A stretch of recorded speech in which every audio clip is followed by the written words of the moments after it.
E aí, investidor VIP, seja bem-vindo a mais esse vídeo aqui do seu canal. No vídeo de hoje nós vamos tirar as suas dúvidas sobre LCI e LCA. Então tudo que envolve LCI e LCA a gente vai explicar para você tintim por tintim, ok? Então bora pro vídeo. Herbert, o que é LCI e LCA? Então eu vou te explicar primeiro o significado dessa sigla. Letras de crédito do mercado imobiliário, ok? E aqui, letras de crédito do agronegócio. Aí você entende um pouco mais. Herbert, o que é letras de crédito, primeiramente? Letras de crédito são dívidas emitidas por bancos para financiar um certo setor. Nesse caso, o setor imobiliário, imóveis, né?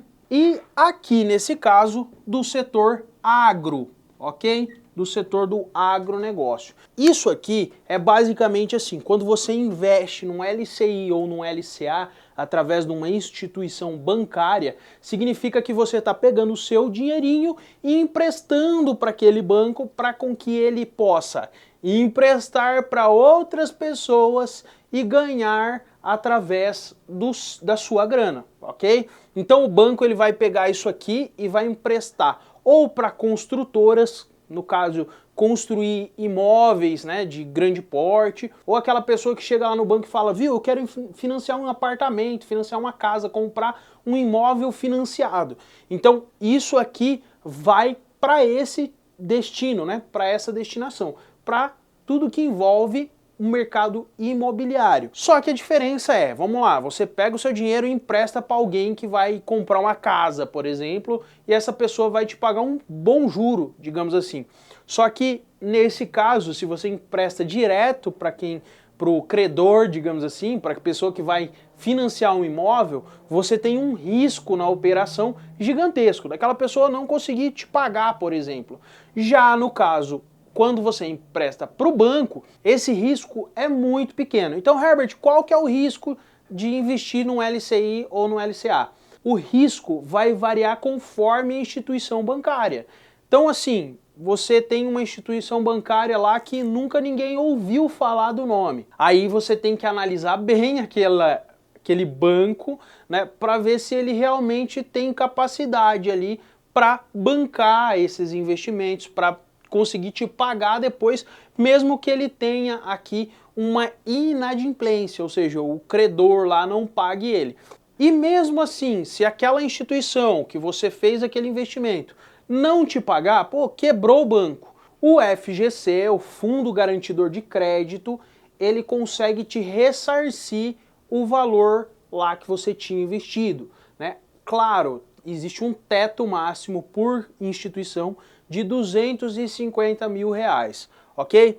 E o LCA da mesma forma, só que aqui agronegócio, né? Então serve para investir em equipamentos, então tem um fazendeiro lá que vai comprar uma nova colheitadeira para aumentar o rendimento, para, enfim, melhorar a performance da terra dele, ou investir, ampliar terras e tudo mais, é através do LCA que os bancos vão emprestar para aquele fazendeiro. Aí vamos lá, Herbert, mas e que vantagem tem eu investir em LCA e LCI? A vantagem para você, investidor, é que eles são isentos de imposto de renda, ok? Então, isso aqui, para a pessoa física, não paga imposto de renda sobre esses rendimentos. E aí você tem duas formas de investir. Você vai fazer uma aquisição de um LCI ou de um LCA, você tem a questão de como que vai ser o rendimento daquela letra de crédito. Quando a instituição vai emitir uma LC ou um LCA, ela tem que definir alguns parâmetros, né? Primeiro, o prazo de vencimento, né? O quando, ou seja, você vai investir o seu dinheiro e o quando ela vai te pagar novamente, né? Com aqueles rendimentos. Falando em rendimentos também, a taxa, né? O quanto você vai receber de bonificação por estar comprando aquela dívida, né? Comprando aquela letra de crédito. E o valor mínimo de investimento, ou seja, o quanto você precisa ter de mínimo para conseguir acessar aquele LCI ou aquele LCA. Então vamos definir aqui algumas coisas. Por exemplo, prazo de vencimento. Mês 8 de 2029. Quando a gente vem para a taxa, nós temos duas formas de taxa, né? A taxa pós-fixada e a taxa pré-fixada. Quando a gente fala em taxa pré-fixada, nós já temos um valor estipulado. Então, vamos supor que o valor mínimo de investimento seja R$1.000. Então, você precisa colocar pelo menos R$1.000 para você acessar aquilo lá. E o pré-fixado, né, o juro que eles estipularam é de 15%. Né? Então, quando você resgatar isso aqui, esses R$1.000, lá em 8/29, né, mês 8 de 2029, o seu resultado no pré-fixado vai ser de R$1.949,93. Né? Então, você receberia basicamente esse valor aqui. Então, isso já é algo que você pode prever. Essa é a vantagem de uma taxa pré-fixada. Então, se ele fala que vai te pagar 15% ao ano e o valor de investimentos você vai investir R$1.000, que é o mínimo, e o vencimento é 8 de 2029, você tem um rendimento já final. Agora, quando você fala numa taxa pós-fixada, né, você não consegue achar o seu rendimento real, porque ela pode ser indexada, né, ela pode ter um index dela, né, em algumas taxas de juro base, como o IPCA, a Selic e o CDI. Né? Herbert, o que é cada uma dessas? Então, assim, o IPCA é a inflação, o Selic é a taxa base, né? A T base da economia. E o CDI é o certificado de depósito interbancário, né? Interbancário. Aí, pessoal, basicamente é o seguinte, eles te oferecem, por exemplo, a inflação, ou seja, IPCA mais 2%. Então, pega o IPCA, tal, faz o cálculo e mais 2% de bônus. Ou seja, você vai manter o seu dinheiro corrigido pela taxa de inflação e você vai ter mais um bônus de 2%, ou 5%, ou 7%, enfim, o que é já definido previamente. A Selic também, eles podem te oferecer Selic mais X%, ou o rendimento da Selic, ou rendimento do CDI.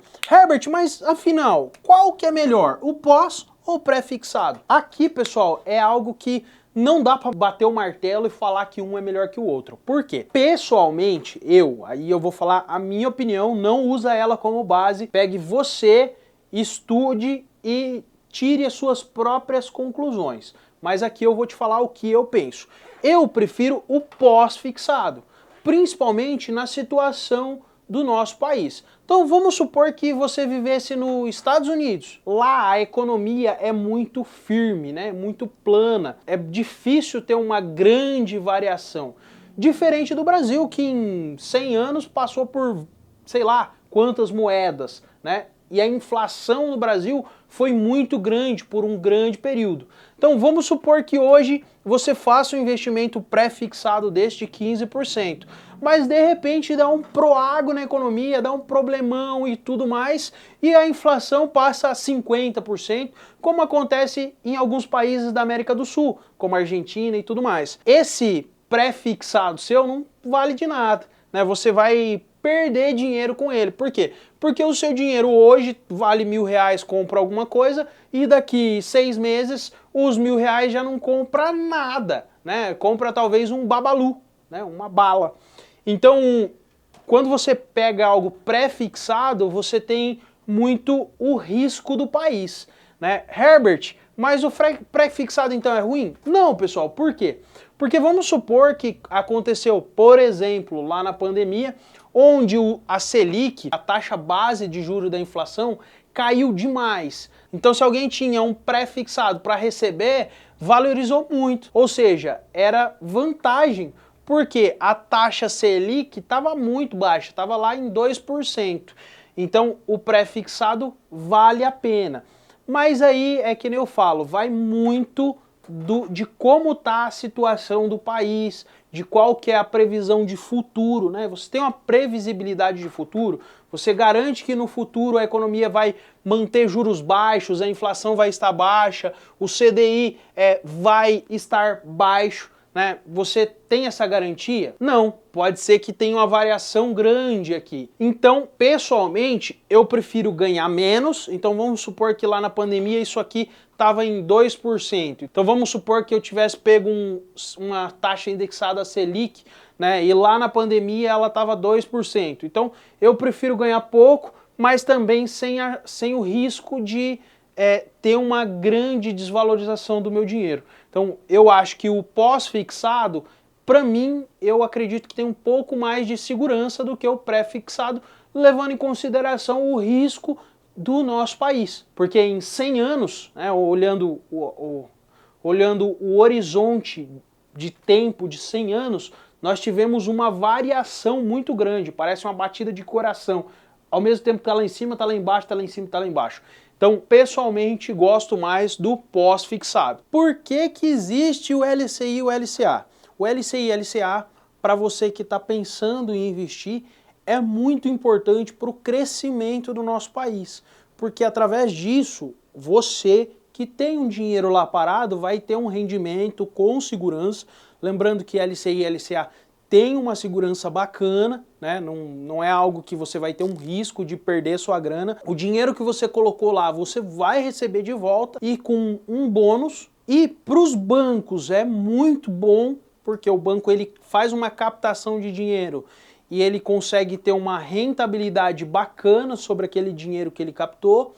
E para a economia do país também é excelente, porque os dois setores que levam o país para frente, né, que é o setor do agronegócio e o setor também imobiliário, né, que constrói prédios e tudo mais, através desse dinheiro que é aplicado em LCI e LCA, eles conseguem fazer uma captação de recursos para conseguir aumentar ainda mais a demanda tanto do agro quanto a demanda do setor imobiliário, construção e tudo mais. Então o LCI e o LCA faz com que o país avance e uma das formas do governo conseguir, digamos assim, te entregar uma bonificação para você estar investindo nesses setores é a isenção do imposto de renda, né? Inclusive, quando você fala em imposto de renda, você tem que calcular sempre que você vai fazer um investimento, qual que vai ser o imposto de renda que você vai pagar sobre aquilo. Porque às vezes você consegue lá uma excelente rentabilidade, né? Sei lá, 20% ao ano,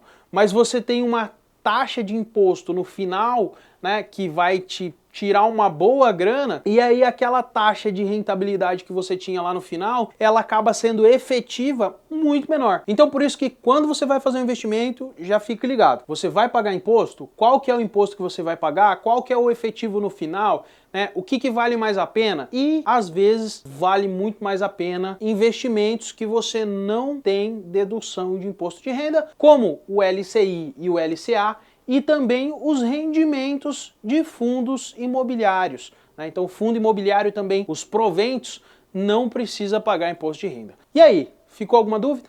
Se ficou alguma dúvida, simples. No nosso perfil ou aqui embaixo na descrição tem os nossos links, né? A nossa árvore de link, ou Linktree.